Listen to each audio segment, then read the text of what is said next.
जय हिंद, वंदे मातरम। तो सबसे पहले आप सभी को स्वतंत्रता दिवस के इस पावन अवसर की ढेर सारी शुभकामनाएं। यह दिन हमें अपने देश की आज़ादी के संघर्ष की याद दिलाता है और एकता, अखंडता और समर्पण की भावना को प्रबल करता है।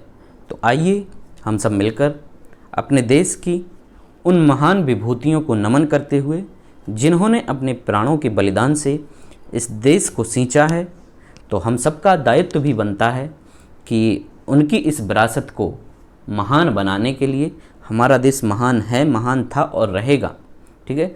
तो उस दिशा में हमें भी आगे काम करना है, क्योंकि कोई भी देश महान कब बनता है, जब उस देश के नागरिक महान हो। तो आप एक ऐसी परीक्षा की तैयारी कर रहे हैं, है ना। ये पुलिस फोर्स जो होती है, तो आप इस देश को महान बनाने की कड़ी में अपना भी योगदान दे सकते हैं। पूरी ईमानदारी से तैयारी करते रहिए और आपका जो गोल है, ठीक है ना, वर्दी लेने का, उसको अचीव करिए। इस स्वतंत्रता दिवस पर ये प्रण लीजिए कि मैं अपने इस गोल को अचीव करके रहूँगा। और हमारे जो पूर्वजों ने इस देश को एक छोटा सा पौधा बनाया था और जिसे अपने प्राणों की आहुतियों से सींचा था, हम आगे चलकर इसको एक महान वृक्ष बनाएंगे, ठीक है ना। तो चलिए, आप सभी से एक छोटी सी गुजारिश है कि यदि चैनल पर पहली बार आए हैं साथियों, तो चैनल को सब्सक्राइब ज़रूर कर लें और साथ ही बेल आइकन को भी प्रेस कर लें।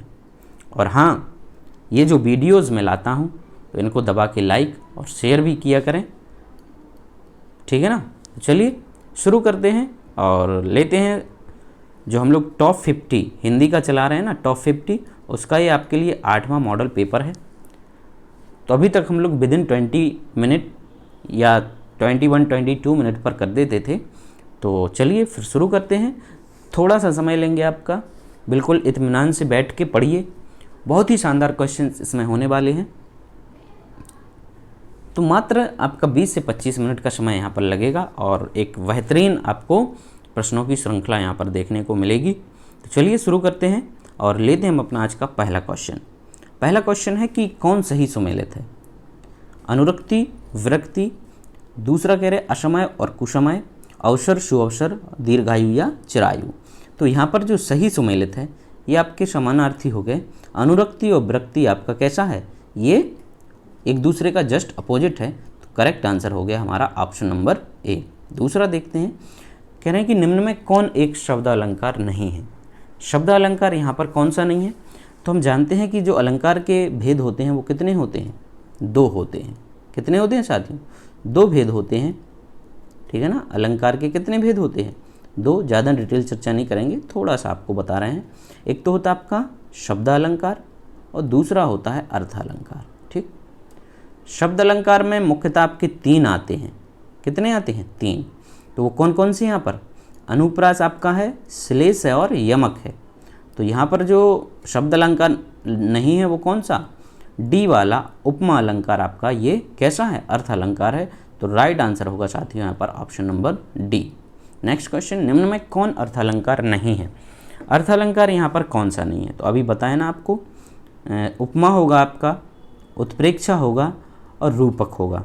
वक्रोक्ति अलंकार आपका ये जो है शब्द अलंकार में चला जाता है, लेकिन आपको बताया था कि मुख्यतः आपके वो 3 ही होते हैं, पर यहाँ पर आपका ऑप्शन नंबर सी करेक्ट हो जाएगा, ठीक। नेक्स्ट 4th है कि निम्न में कौन एक भिन्न है? तो यहाँ पर भिन्न आपको बताना है यमक, श्लेष, वक्रोक्ति, ठीक। ये होगा आपका यहाँ पर दृष्टांत अलंकार, ये भिन्न हो जाएगा क्योंकि ये अलंकार का भेद है। मतलब जो अलंकार जैसे आपका है उपभेद कह दीजिए इसको, ये उपभेद है, ये प्रॉपर अलंकार का भेद नहीं है। तो राइट आंसर है आपका ऑप्शन नंबर डी। 5वां देखेंगे, निम्न में कौन मात्रिक छंद का उदाहरण है? कौन सा मात्रिक छंद का यहाँ पर उदाहरण है? तो मात्रिक छंद का उदाहरण होगा साथियों ऑप्शन नंबर बी, वर्वे। तो जिसने भी वी लगाया है वो एकदम करेक्ट है। नेक्स्ट क्वेश्चन, और हाँ, वीडियो के लास्ट में आप लोग बताना ज़रूर कि किसके कितने यहाँ पर करेक्ट हुए हैं। कमेंट ज़रूर किया करें दोस्त, है ना। आप लोग भी अपना सहयोग हमें प्रदान करें, हमें बेहद खुशी होती है। हम तो आपके लिए निरंतर ऐसे ही मेहनत करते रहेंगे। काफ़ी मेहनत लगती है साथियों एक वीडियो को बनाने में, आपके लिए बेहतरीन सा कंटेंट लेकर आते हैं, तो थोड़ा सा आप भी हमारा सहयोग करते चले। चैनल में सब्सक्राइब जो है, हमारे चैनल के सब्सक्राइबर भी बढ़वाइए। ये आप लोगों के कंधे पर छोटा सा बोझ रख रहा हूँ, ठीक है ना। चलिए क्वेश्चन है, निम्न में कौन सा वार्णिक छंद है? वार्णिक छंद यहाँ पर कौन सा है? कुंडलियाँ, उल्लाला, मंदाक्रांता या गीतिका?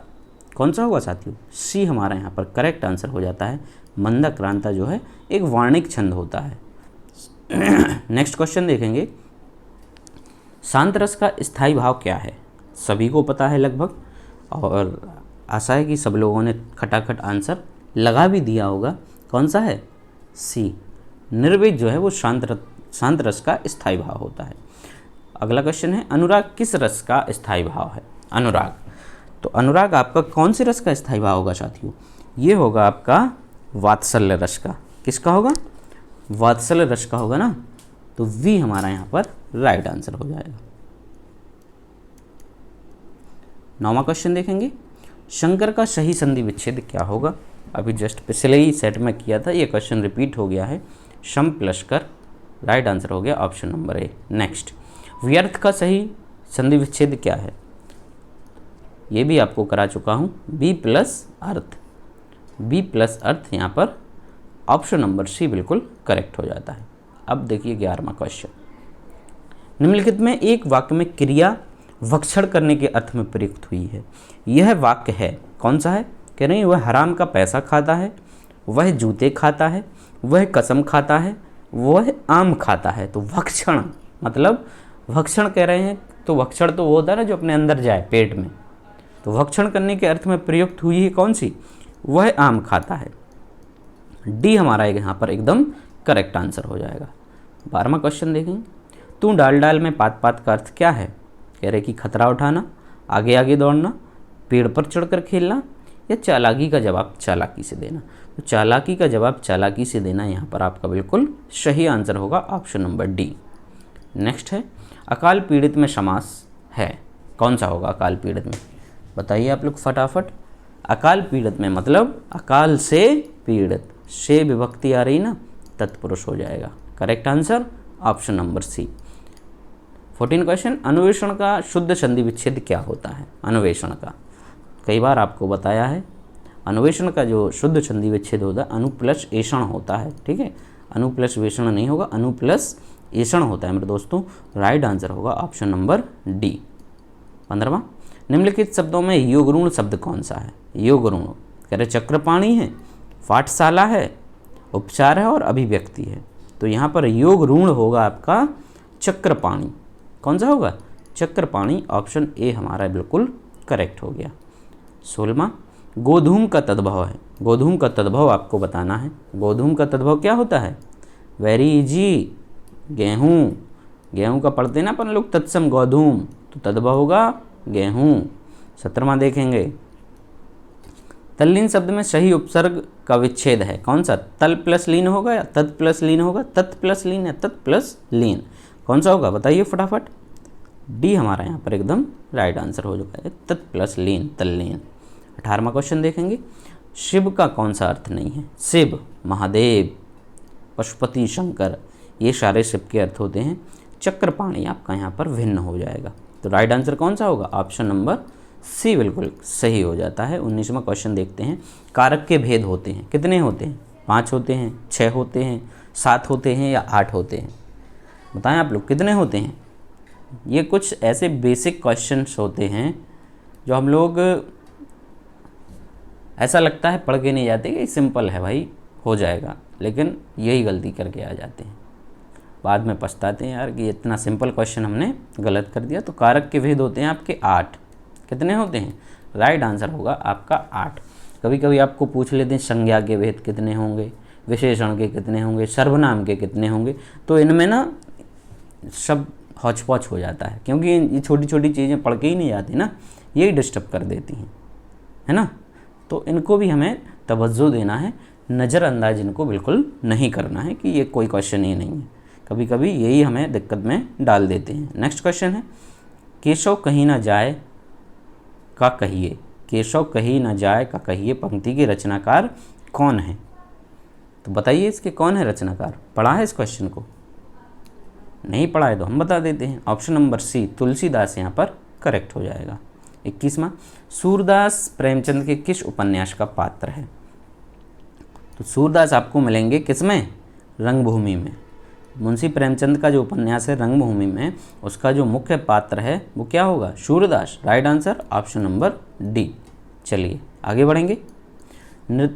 फिर आपका 22 से 24 में इसको फॉलो करना है। क्या कह रहे हैं? ये कह रहे हैं दिए गए प्रत्येक वाक्य में रिक्त स्थान की पूर्ति उसी वाक्य में काले शब्द के उपयुक्त विलोम द्वारा की जानी है। इसके लिए 4 विकल्प प्रस्तावित हैं। उचित विकल्प का चयन कीजिए। ठीक है ना। तो जो काला अक्षर होगा उसका हमें विकल्प बताना है।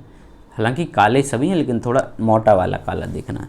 भारतीय दृष्टि आध्यात्मिक है जबकि पाश्चात्य दृष्टि का आधार कैसा है? तो ये है ना, आध्यात्मिक का हमें आपको विलोम बताना है। तो पाश्चात्य जो दृष्टि का आधार है वो कैसा है? भौतिकवादी है। हमारा आध्यात्मिक है। करेक्ट आंसर हो जाएगा कौन सा? Option number A. 23वां देखेंगे। स्वच्छ जल के अभाव में हमें डॉट डॉट जल पीकर ही प्यास बुझानी पड़ी है। स्वच्छ जल का क्या होगा? स्वच्छ का। तो स्वच्छ जल का जो आपका अपोजिट होगा वो होगा कौन सा? दूषित हो जाएगा। कैसा होगा? दूषित होगा। तो यहाँ पर भी हमारा राइट आंसर हो जाता है ऑप्शन नंबर ए। 24 देखेंगे। 15 अगस्त 1947 को भारत ने परतंत्रता की जंजीरें तोड़कर डॉट डॉट प्राप्त की। देख रहे हैं, आज ही के दिन हम ये सेट पेपर लगा रहे हैं और इत्तेफाक देखिए यह क्वेश्चन हमें आज ही के सेट पेपर में मिल गया है। हम आप आज आज़ादी का जश्न मना रहे हैं, ठीक है ना। और हमने परतंत्रता की जंजीरें तोड़कर क्या किया था? क्या प्राप्त किया था? परतंत्रता का क्या होगा? अपोजिट है यहाँ पर, बताइए आप लोग। स्वतंत्रता है ना। स्वतंत्रता प्राप्त करी थी। क्या प्राप्त करी थी? स्वतंत्रता प्राप्त करी थी। राइट आंसर हो जाएगा ऑप्शन नंबर ए। चलिए 25वां देखते हैं। यथार्थ किस समास का उदाहरण है? यथार्थ तत्पुरुष का होगा, कर्मधारय का होगा, अवयवी भाव का होगा या द्विगु समास का होगा? तो यथार्थ जो है आपका किसका होगा? कई बार पढ़ा है भाई मेरे, अवयवी भाव का है। राइट आंसर क्या हो गया? ऑप्शन नंबर सी 26वां। मोहतोड़ शब्द में कौन सा समास है? बताइए आपको क्या लग रहा है यहाँ पर? मोहतोड़ शब्द में कौन सा समास होगा? करेक्ट है ए, तत्पुरुष समास है। ठीक है ना। चलिए नेक्स्ट। पाप पुण्य शब्द में कौन सा समास है? पाप पुण्य। पाप पुण्य एक दूसरे के क्या हैं? अपोजिट। अपोजिट है ना। कौन सा समास होना चाहिए? बीच में योजक चिन्ह, अपोजिट ज़्यादातर शब्द, द्वंद्व समास। करेक्ट क्या हो गया? Option number D. 28वां। दिगंबर में कौन सा समास होगा? दिगंबर मतलब दिशाएं ही जिनके वस्त्र, दिगंबर वो कहलाते हैं। ठीक है ना। जैसे जैन मुनियों में एक श्वेतांबर होते हैं और दूसरे दिगंबर होते हैं। तो दिगंबर जो दिशाओं को ही अपना वस्त्र मानते हैं वो दिगंबर कहलाते हैं। इसमें कौन सा होगा आपका अलंकार? बी हो जाएगा। सॉरी, समास होगा बहुब्रीहि समास। राइट आंसर क्या हो गया? Option number B. ठीक है, पढ़ते हैं। निर्देश को पढ़ेंगे। निम्न प्रश्नों में 4 शब्दों के समूह दिए गए हैं। प्रत्येक समूह में एक शब्द की वर्तनी ठीक प्रकार से दी गई है। ठीक वर्तनी वाले शब्द का पता लगाना है। बताइए भाई, व्यवहारिक कैसा लिखा जाएगा? करेक्ट कौन सा है यहाँ पर? 29वें में व्यवहारिक जो है आपका शुद्ध रूप है सी वाला, व्यवहारिक, ये करेक्ट है ना। चलिए 30वां देखते हैं। उज्ज्वल। उज्ज्वल की वर्तनी जो है अक्सर पूछी जाती है क्वेश्चन आपके एग्ज़ाम्स में, है ना। कौन सी होगी यहाँ पर? उज्ज्वल रटी रटाई चीज़ है, डी वाला सही हो जाएगा। ठीक है। नेक्स्ट है ऊपरी उक्त। ऊपरी उक्त, उपर्युक्त या उपरोक्त, यहाँ पर कौन सा करेक्ट लिखा हुआ है बताइए आप लोग। तो उपरोक्त होता है सही। क्या होता है? उपरोक्त बिल्कुल करेक्ट हो जाएगा। नेक्स्ट। निम्न प्रश्नों में दिए गए मुहावरों और लोकोक्तियों के अर्थ बताने के लिए 4 विकल्प दिए गए हैं। प्रत्येक के लिए उपयुक्त अर्थ वाला विकल्प चुनिए। ठीक है। यदि अभी तक भाई सेशन अच्छा लगा है तो लाइक कर दीजिए, दबा के लाइक कीजिए। आप लोग लाइक नहीं करते यार, कंजूसी करते हैं, पता नहीं क्यों। एक बटन ही तो दबाना है, क्या जाता है आप।